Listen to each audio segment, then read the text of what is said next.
we'll call this a official debut, I'll say. Hmm. Uh, but if you want to reintroduce or introduce yourself real quick, and we'll get down to it. Yeah, I'm Nate. Had a little cameo on Thursday for the NFL draft, but I'm starting tonight. So, Yes, you're starting tonight, and we're gonna get into something that's definitely, I think you know probably more than anybody I know. Um, I try to say that as you're definitely up there in the top. You're like so this is a long time coming, and it's something that we definitely have wanted, to talk about on here for a long time. It's been a while. yeah, It's the perfect timing because we've got a game on right now. What is it, the third of four today? third or four, yeah. Third of four. We're in front of the NHL playoffs. So we've got the Lightning Canadians on right now, 0-0 in the first period. But I know we're just gonna kind of ping pong East and West and kind of just get into each of these series. Um, and starting in the East, we'll start with Buffalo and Boston. Oh man, this was a fun one. Buffalo being back for the first time in 15 or 16 years, something like that. The longest drought in American sports, now belonging to the New York Jets. Um, the series has kind of gone the way I thought it would. Buffalo's up 3-1 right now. They won earlier today in Boston, 6-1, I think. Um, Boston was always a team I thought was a little overrated. They don't really have any depth. They rely a lot on their star players, David Pasternak, Charlie McAvoy. They don't really have much outside of that. The goalie's been really good this year. Jeremy Swayman, that's Nick's boy. He's been really good. But I just feel like they've relied a lot on those few players and hasn't really led to playoff success. With Buffalo, though, I mean, they've had good teams in the past, but it just feels like everything has always gone against them. I know a few years ago they just missed the playoffs by like 2 points or something, and just feel like they've been knocking on the door for a while. And yeah, it was good to see game one. I watched most of that game one. That crowd was crazy. They've been waiting for so long. Yeah, they have a good team. I had them in 6 games, I think. So in your pre-playoff bracket, you had Buffalo in 6. 5 or 6, I can't remember. But Okay. yeah, I thought people were overrating Boston a lot. I saw some people having Boston, but yeah, I just think Buffalo has a lot of star power. Tage Thompson, Rasmus Dahlin. Yeah, it was just a matter of time before they kind of. And then, like you said, they got that home ice advantage, right, with the rowdy crowd. Buffalo fans. They always been chomping at the bit. Our guy Josh Allen. Oh yeah. Well, he went to game 2 and they lost. That's the one game they lost, one. right? Yeah. Just kind of how these things go sometimes. But okay, so you think this? You'd be pretty confident in saying that Buffalo will wrap this up. Just a matter of how many games it takes. Yeah, I do think the one thing about Buffalo is I think they're a good team, but I do think they've been a little overrated this year. Seems like everything has gone their way. And so, I mean, this year, obviously, they're a good team, and it wouldn't shock me if they make the final. But for, like, future years, I'm not sure how sustainable it is, I got what you're saying. So you think this is just one of those, like, flash-in-the-pan seasons where they kind of have to, like, strike while the iron's hot a little bit? Yeah. Like, I mean, I don't think they're going to be terrible next year, but okay, they're not. I don't see them as, like, winning the division again. Okay. Yeah, but the East this year is really wide open. Like the West, there's a clear favorite, but the East, just I wouldn't really be surprised with anyone making the final. Okay. So now, speaking of the West and clear-cut favorite, there was a game that just ended not too long before we started in the series between the Avalanche and the Kings. I know you have thoughts on both teams. Yes, I do. I'll leave it to you as far as which one you want to start with. I don't know if you want to start with the the terrorists or if you want to start with the. You want to start with the other Well, team? before we get into the terrorists, I guess it was Kopitar's last game. Okay, kind of so we gotta unfortunate. give Yeah, credit where it's due, right? Tip of the yeah. cap. I hate the Kings, but it's kind of hard to hate that guy. It's Okay. tough to go out like that, getting swept. But yeah, as much as I hate the Kings, it's kind of hard to hate that guy. Okay, so respect and credit where it's due. Yeah, Right? respect to him. But getting to the terrorist part, I think it's very, very deserving That they got swept. This regular season, I mean, they broke an NHL record for games going to overtime. They had, I think, 20 overtime losses, which is just ridiculous. Every time I check the score, it's like 1-1 after 60 minutes. They don't know how to attack. They just defend. When they get a 1 or 2 goal lead, they sit back. It's Jose Mourinho ball. It's so frustrating to watch, and they tried to do it in the series too. And honestly, they were almost successful. Like games 1 and 2 were both 1-goal games. Game 2 went to overtime, of course. Yeah, Colorado, they're too good. I don't even think they played that well in this series, and they still got the sweep. LA's goaltender played really well. But yeah, the Kings, I think they're in trouble. The Kings are in trouble. Yeah, I mean, I think years past. By the way, Big Lou, you want to make an introduction? Big Lou, what do you think about the playoffs so far, huh? What do you think, Big Lou? Yeah, that's what Big Lou thinks about the Kings, I guess. He said, I don't want to talk about it. What team does Big Lou like? Well, the NFL, he's a Seahawks fan. He's a Seahawks jersey. He's a Seahawks fan? Yeah. Oh, shit. I didn't know that. All right. So, but he doesn't like the Kraken? Nah. Actually, he has a Ducks jersey. Damn, he's ripping this thing apart. Tearing this thing. We'll get a picture of Big Lou in for the thumbnail. Anyway, back to the Kings and the Avalanche. Well, I mean, you know a lot about playing the Kings. Yeah, with the Oilers. Yeah. But this year, I think they took it to another level with as you said, the Jose Mourinho ball, right? Oh yeah. You know, I felt like you said, I felt like every time I would check the scores, it would be some sort of overtime game, and like you said, it almost worked in games 1 and 2, but probably once they lost those 2, and especially the way they lost the second one, it was probably going to be hard for them. But they had to take at least one of those 2 to probably have a chance. Yeah, for sure. And like you said, Colorado probably didn't even play their best, but that's how good they are. They've had an interesting arc from the time that I've been watching hockey, which I want to say was right before McDavid got drafted, maybe like a year before. So what was that, like 10, 11 years ago? 2015 was McDavid draft. So I think I started watching. Yeah. So I started watching. The year I started watching was when the Kings won, actually.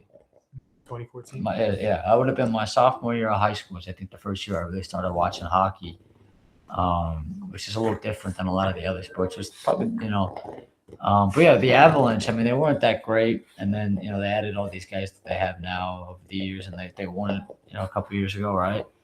And then they didn't make the playoffs at one point, or they got knocked out a couple of years pretty early.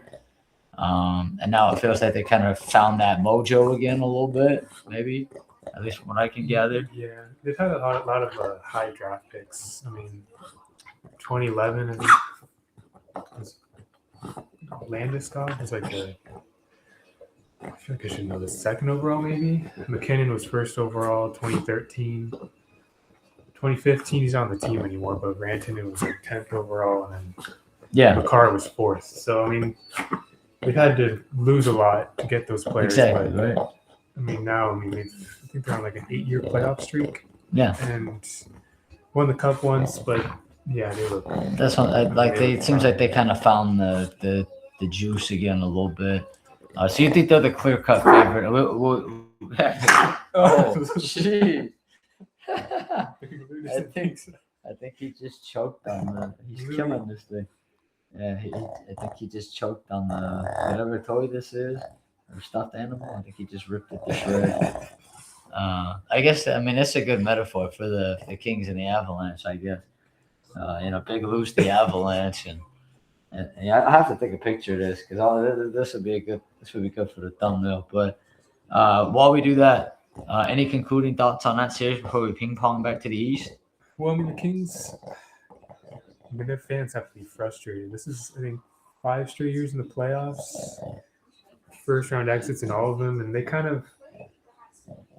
missed the playoffs for a few years, and they tried to rush their rebuild a bit, and it just feels like it kind of backfired on them. They ran into the Oilers every year, have had terrible coaches. How do you feel about? I want to make a quick tangent. Actually, I kind of want to ask you about this because it feels like obviously in every sport, especially the ones that we both watch, there's a lot of retreads, obviously, but it feels like hockey takes it to like an extreme where they really just kind of play like they do like a merry-go-round and they just kind of ring around the rosy. Coaching carousel, but it's an actual coaching carousel because they all just change jobs, right? Like, do you think that maybe more teams should try to look into like some new, like what maybe are there any fresh ideas or fresh names maybe or anything like that maybe could come into the fold and like shake things up a little bit, or do you think it's just one of those things they're just gonna have to find the right coach on the existing carousel in order to kind of succeed? Well, I mean, it's funny you say that. Like the guy on TV right now he's the Capitals head coach, and I think he was a first-time head coach, and I actually kind of like him. I think he's done a pretty good job, but yeah, for the most part, it's just the same. 35 coaches, and they're all just waiting for this job to open up. But yeah, the Kings, I don't really know what they're gonna do.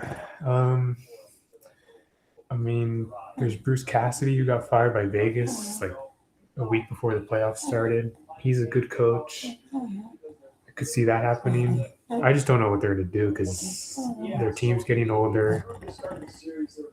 I don't know how many draft picks they have. It just kind of feels like they're in the middle. They have no direction. That dreaded middle tier, right? Yeah, the GM's terrible too. He had a bad offseason. Signing all these really old defensemen. Okay. So ping ponging back to the East. Which series are we gonna hit next here? This series actually, Tampa Bay, Montreal. Okay. So we're intermission right now. This is Game 4. Montreal is up 2-1. 2-1. Yeah. This probably I'm curious to see how you feel about it. As maybe one of those toss-up series.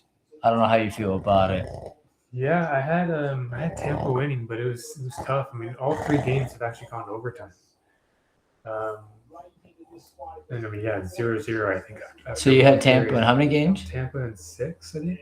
Okay. A lot of that though was, I mean, Tampa. They won back-to-back cups recently, 3 straight finals, and last 3 years they've been first-round exits. So I just thought, I mean, they have a good team. It just feels like I couldn't see them doing 4 straight years first round exit. They have Kucherov, one of the best players in the league. Their goalies, experienced. Montreal is young and very fun, but I think they have some defensive issues. But yeah, I thought I had Tampa in 6, but Montreal, they have some good young players. All under really good contracts too. So I feel like they are in a really good spot.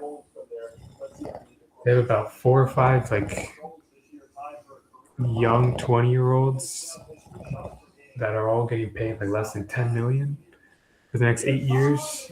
They're just one of those teams that they did like a perfect rebuild where they really only had like the first overall pick once. But other than that, they've had like middle first-round picks, but they've been able to hit on every single one of them. And yeah, they're set up for the next decade. It would shock me if they didn't win a cup at least in the next 10 years. Wow. So you think that young core of theirs is that good? Oh yeah. Okay. Sure. Awesome. They have Late Hudson's one of the best defensemen in the league. Cole Caulfield, 50 goals. Nick Suzuki, 100 points. I mean, yeah, they're in great shape, and their coaches is actually he was a first-time head coach, I think, and he's been doing pretty well with them. But yeah, Tampa's experienced. I still think they're in this series, but it should be a good one. Okay. Yeah. Okay. So now we're gonna ping pong to the West, and I'm curious to get your takes on this series. Dallas, Minnesota. Right now it's tied 2-2. It's been an interesting one. I've always thought throughout the regular season, the media has kind of portrayed the top three teams in the Central as like the three elite teams, and not just the West but the league. And how Dallas and Minnesota playing in the first round was kind of unfortunate. How that should be a later round series. But I think I've always thought that Minnesota was a little overrated, to be honest. Because, we talked about the Kings going to overtime a lot. Minnesota went to overtime a lot, and they just won a lot of games in overtime instead of losing them. But yeah, it's actually been a really good series. Minnesota won 6-1, I think, game one. Dallas came back next two games. Minnesota won in overtime game 4. That's been a fun one. It's a series that I had Dallas in 6, I think. But I did see this kind of series where every game was going to be close. Multiple overtime games. And, I think it's been really fun. So what was your pre-series prediction? Dallas in 6. Dallas in 6. Okay. So now back to the East for our third series in the East. This one's, I think, got a lot of probably off the ice storylines, right? A little bit, or maybe not off the ice. You know what I mean? Like Carolina, Ottawa. Like in the sense, not in the sense that there's much to it, but like this one's also done and dusted, right? Yeah. So, that this one's almost. I'm curious how you thought about this one heading into it. I was surprised it was a sweep, honestly. I had Carolina in 7. I think I even told my brother this. Like, Ottawa was a team that, if I was like a Carolina fan, I would not have wanted to face. Ottawa was a really good team. The only reason they barely made it was because their goaltending was awful this entire season. Both of these teams are the 2 best defensive teams in the league. And, you saw that all 4 games were low scoring. I think it was like 2-1 the first 2 games. But yeah, Ottawa they actually had good goaltending in this series, and they just couldn't score. Carolina's defense is that good, and they have some. Carolina's one of those teams I'm really rooting for, just because they've made the playoffs every year, last 8 years. They've won the opening round in every single one of those years, and they just haven't been able to get past the second round or the third round. It just feels like they run into a wall at that point. But hopefully this year, because the East is more wide open, they don't have Florida to deal with, or even like the Rangers they've had issues with. But I think they, if it's going to be any year, it might be this year for Carolina. Okay. So now ping-ponging back to the West. For our third series in the West, you kind of mentioned this team earlier as one of the 2 teams we're going to discuss. But I'm curious how you see that series unfolding before it started and how it's kind of been going so far. Yeah, Vegas, Utah. Vegas is an interesting team because they've kind of had issues with goaltending too. I think a week before the playoffs started in 2 weeks, they fired their coach because they were actually in danger of missing the playoffs. And then once they made that change, I don't think they lost the game in regulation, and that ended up being enough to win the division. So they play Utah, who have been very consistent this year. They've been a good young team, kind of like Buffalo, where they've had a good team, but they just haven't gone past that stage yet. I think I had Vegas in 6 just because of their experience. They're a very good defensive team. I feel like Utah is pretty one-dimensional in some ways. They have a lot of young, like fast, skilled players. But if they're forced to play like a defensive game, I think they might struggle a little bit. Like Game 3, actually, they won Game 3, but Vegas dominated that game. And so I still have Vegas winning the series. I still feel comfortable with that, even though Utah has a 2-1 lead. But yeah, it's been fun. And Utah getting their first playoff game. I didn't watch much of that game just because the Ducks were on. But yeah, it was fun. Good atmosphere, and should be a good rest of the series, I think. Okay. So last series in the East, we've got the Flyers and the Penguins, correct? Mm-hmm. That one's been a really interesting series so far. I'm curious to kind of see, where your thoughts are on that. Yeah, I'm pretty shocked the way it's gone, honestly. Pittsburgh won last night, so they avoided the sweep. But yeah, I mean, Pittsburgh, a lot of people had them being like a bottom 3 team in the league, and they've surprised a lot of people. I think their coach should win Coach of the Year. They've been in the playoff picture the entire year. Crosby's still doing his thing, but I think in this series, Philadelphia has played their way, which is a very frustrating defensive way. They're kind of like the Kings of the East, honestly. But Pittsburgh has kind of bought into that. Instead of playing their game, they've kind of fed into what Philly wants them to do. And I've watched a good amount of that series. There's been a lot of fights and all that, and that's what Philly wants to do. Is they want to frustrate the Penguins, and they've done a good job at that. And Pittsburgh was able to win yesterday, and I hope they're able to make the comeback. So you had Pittsburgh in your bracket. I think I had them in 6. Yeah. Okay. Part of that was I just hate the Flyers, man.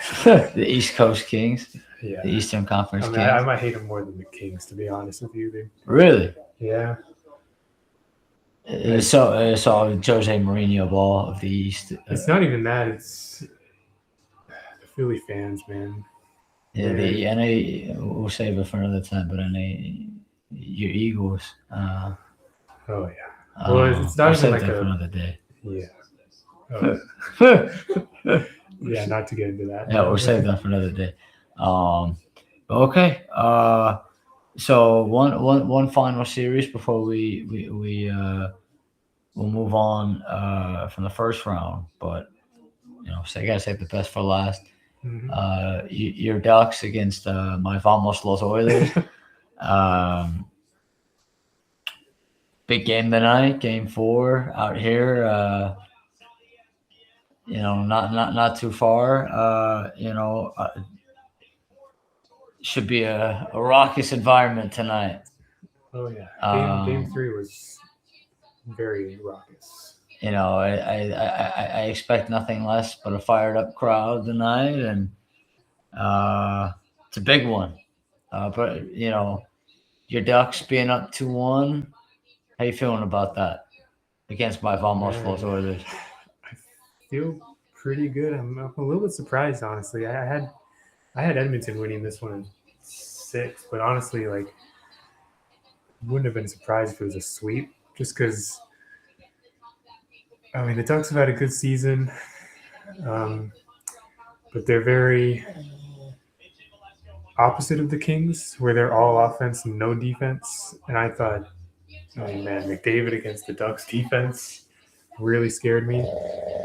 but it's been going well. Like I was surprised in game one, outside of the first period.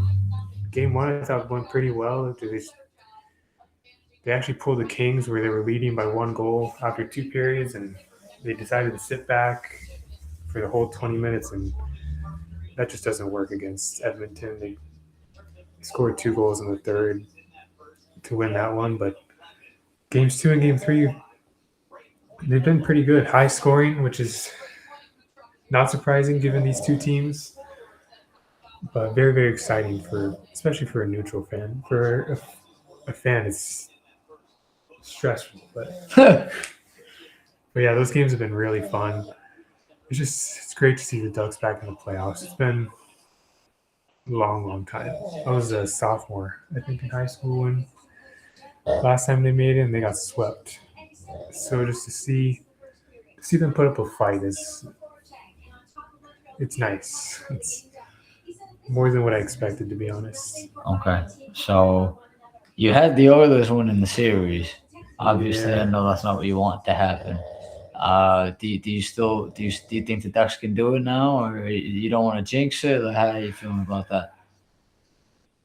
It's kind of a basic answer, but I think tonight is really key. I think if it's 2-2 going back to Edmonton, I really worry about that because I mean the last 4 years, like the Oilers and the Kings, they played each other, and you might see that and say the Oilers have dominated the Kings, but every single one of those series have been close. Yeah. Like none of them have been sweeps. Last year, especially, the Kings had a 2-0 series lead, and I mean they were games 3 and 4. I remember watching those games. I hate watching those games, and they were leading and late in those games.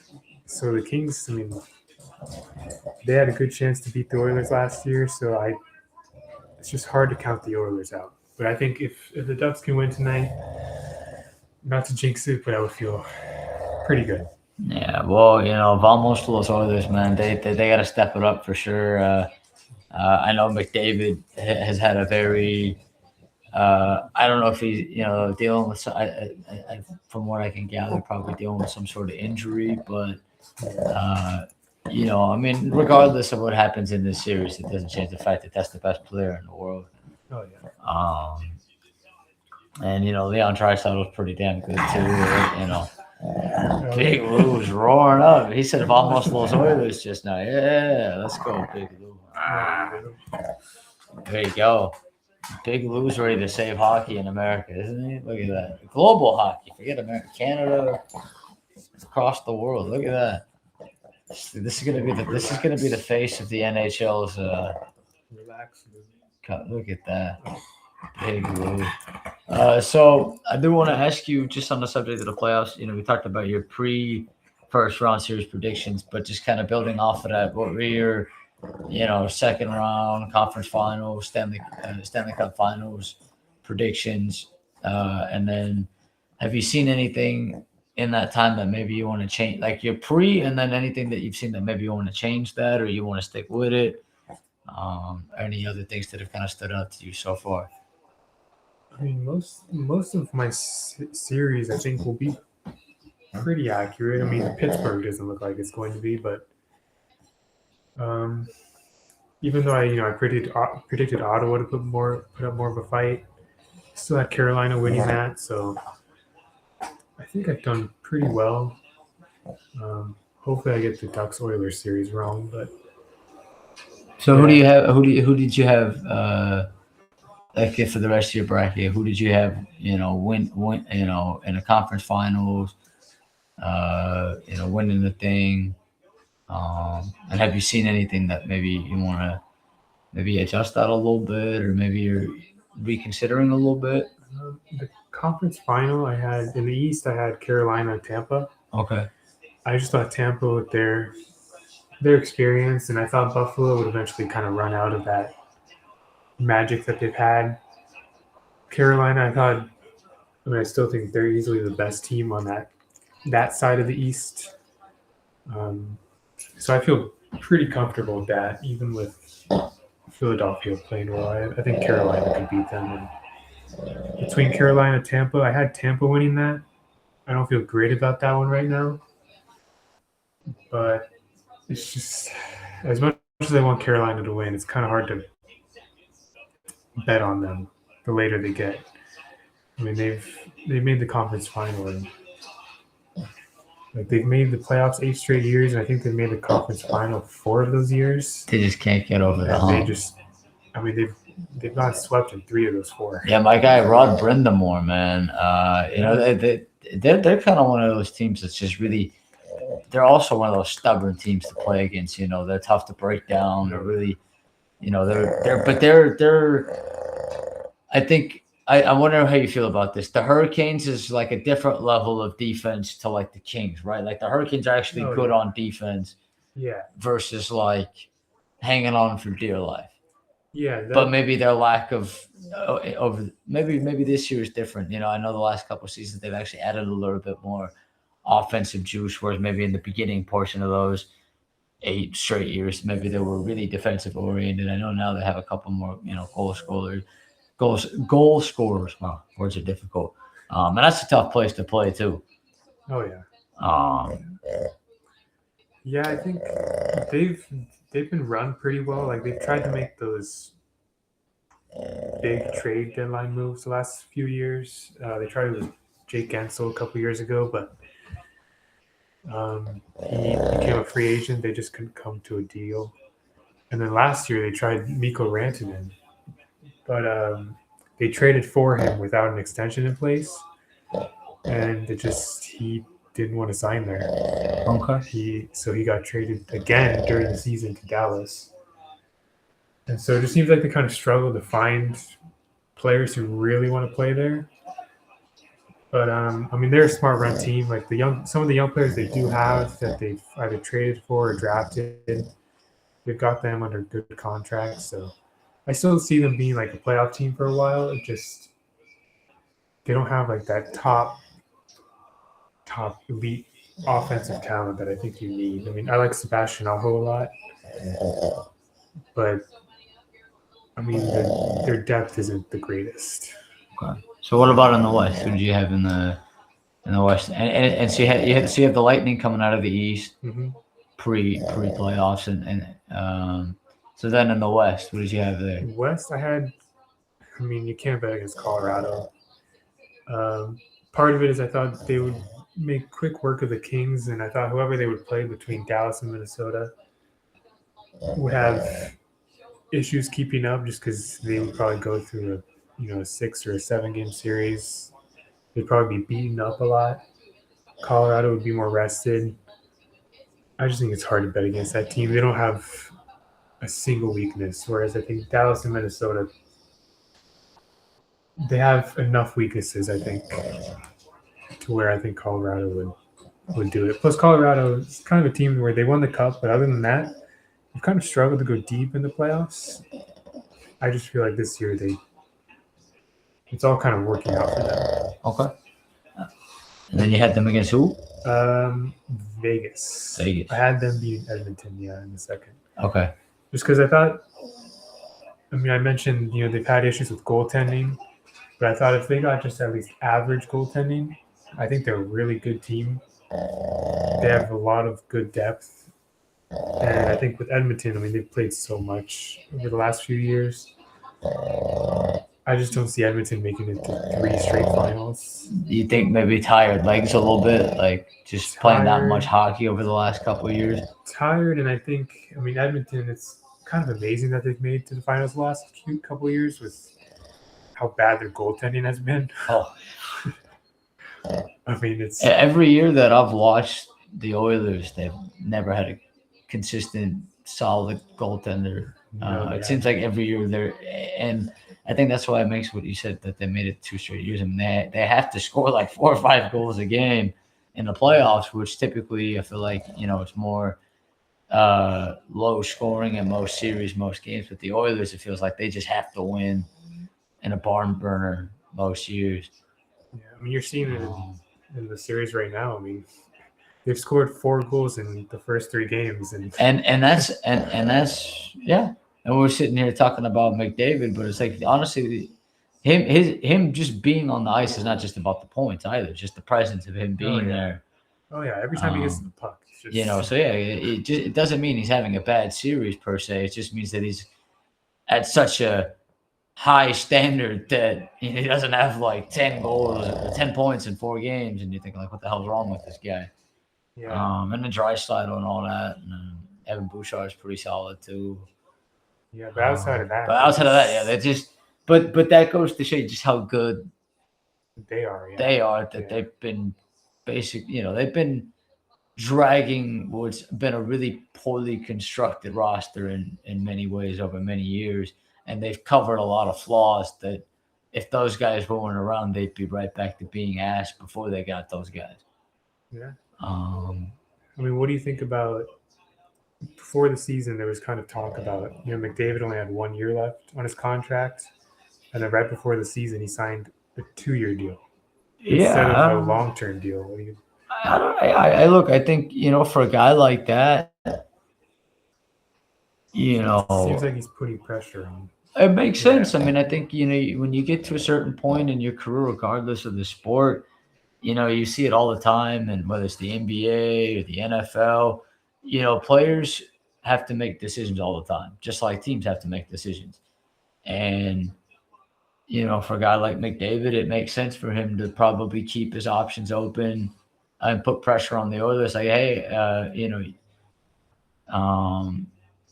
don't take me for granted. Maybe in a sense, I would say, like, he has every right to at some point, if he feels that he wants to move on. Like, I don't think you can get mad at someone for that. I think the ultimate goal was to win, right?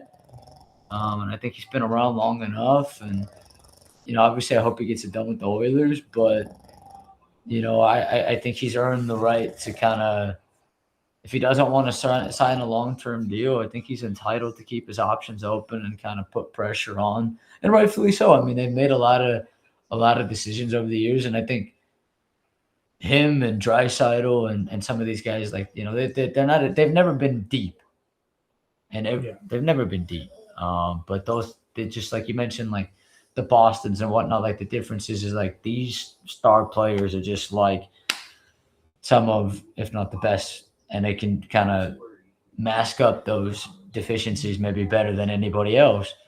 But yeah, the roster building over the years has definitely, like, every year that I've watched hockey, they've never been able to defend. I mean, I remember what was that one motherfucker who used to be the goaltender back in the Cam Talbot or something like that. I remember Cam Talbot. Fuck, man. What was the guy before him? Cam Talbot was that was when the last time the Ducks and Oilers played. Yeah, no, there was a guy before after him. Who was the guy after him? There was another guy. After him, Mike Smith. Oh, fuck. Mike Smith was. So he was he was 40 years old, I think, at the time too. And so I just think it's one of those things where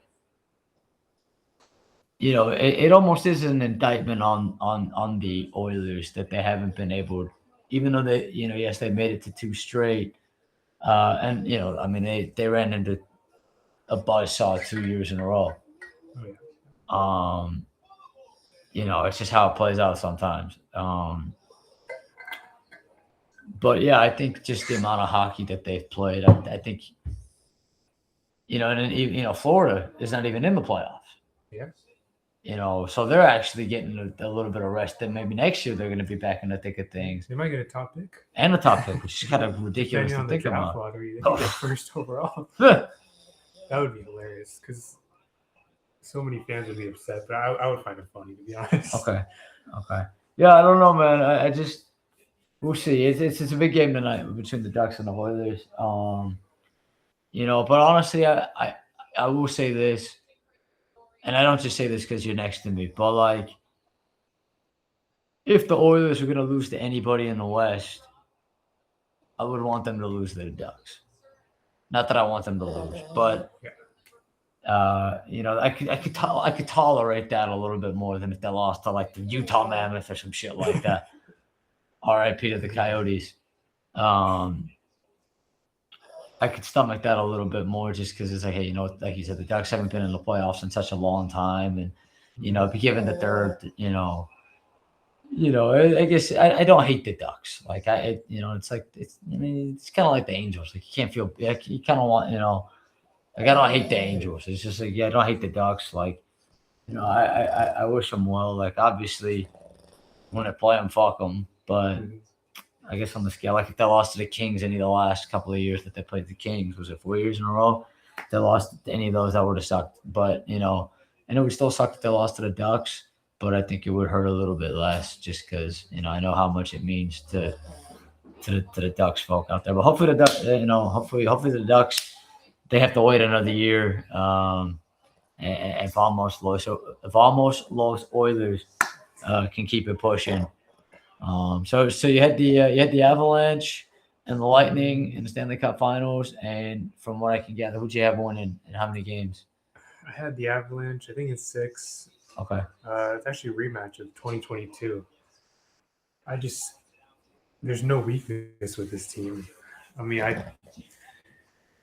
with every other team pretty much, I can see how they can lose a series. Maybe, the opposing goalie gets hot or whatever, okay, or their own goalie has a rough series. With Colorado, they just don't have a weakness. They have so much depth. They have the top end talent.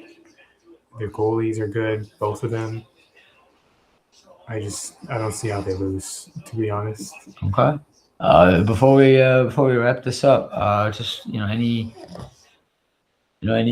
final thoughts? Anything that's kind of stood out to you in the playoffs so far? Maybe trends or players, or maybe some of the non-playoff teams that maybe stood out to you, either for how bad they were, or maybe that they won't be bad for long and things are on the up and up. I'll leave that open-ended, but Well, I mean, I guess for the non-playoff teams, I mean, it's kind of nice to see teams like the Rangers and the Maple Leafs at the bottom of the league. Teams that have been run terribly, I feel like, that have been in the playoffs, but in my opinion, have not been deserving of it. Has been nothing of their doing. They've just kind of lucked into certain things, and but as far as the playoffs go, I mean, I'm assuming it's because of the Olympics, but the ratings have been pretty high. okay. I think they've seen like a good spike in ratings throughout these playoffs so far. So I hope that keeps up. Oh, Montreal is on the board. All right, 1-0 Montreal. And the crowd's going nuts in Montreal. Look at that. I would love to watch a game there. Yeah, it looks like look at that right there in the streets. One of these days we'll have to do live coverage from the streets of Montreal with the French Canadians out there. That's the place to watch a game. Oh yeah. That's amazing. Oh man, I would love to do that. One of these days we'll take this on the road. We'll do live playoff hockey coverage, maybe sooner than later. But alrighty, man. This has been fun, yeah. A proper debut, saving hockey coverage globally. Big Nate and Big Lou. Yeah, there you go, Big Lou. Any final thoughts? Yeah, he's getting fired up. He's ready for the Oilers tonight. We're just about an hour away. We're an hour away. Well, enjoy that game out there. We sure will. It's been fun, man. To my left, Big Nate. My name is Ryan. Until next time.